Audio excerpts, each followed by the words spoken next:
Mga Kapuso Barangay Hall sa Baldoza, La Paz, ginransak. Mga equipment sa CCTV kapila kapapeles gintaban. Samtang pagpangawat ng cellphone sa isa ka restaurant sa Iloilo City na hulikam. Si John Sala nakatutok.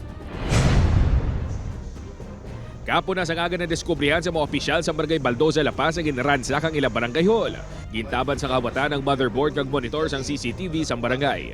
Sino sa isa ka opisyal sa barangay posible nga nagsaka sa ibabaw sang gates ang covered court ang kawatan. Sa iya pagsulod, ini ang ginapatihan niya nagagi sa bintana nga bukas sa among ation. Ginapatihan niya kaangot sa pagpangluthang sang Domingo ang pagkawat sang CCTV. Apang ulihin na ang kawatan. May posibilidad kay pero it's too late na nila kay before na may footage na ang aton mga kapulisan. Biskan gin-iris nila na wala man na bearing ang CCTV nila sa barangay hall kay may ara kami ang ginakaptan nga amon nga kopya nga. Ginkuha man sa kawatan ng pila ka mga papeles ang barangay treasurer. Padayon pang investigasyon sa kapulisan sa insidente.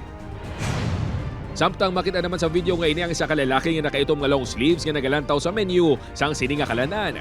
Matiun-tiun pa, nagpalapit ini sa counter kag may ginkuha. Cellphone nagaliyad to ni Malverge nga isa sa mga crew sang kalanan.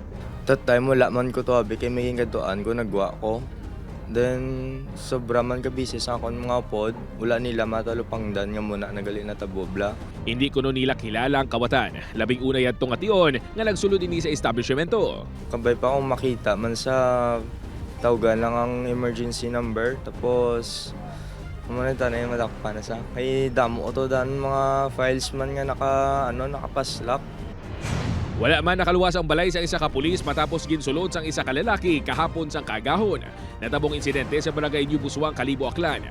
3 ka cellphone ang gitaban sang kabutan nga nagabalor sang 18,000 pesos. Gilayon man niya nakilala na sospek kang nadakpan. Nabawi sa iyang magid pangkawat sini nga cellphone kag preso na ini sa Kalibo Municipal Police Station. Upod kay Hasi Sherto, John Sala.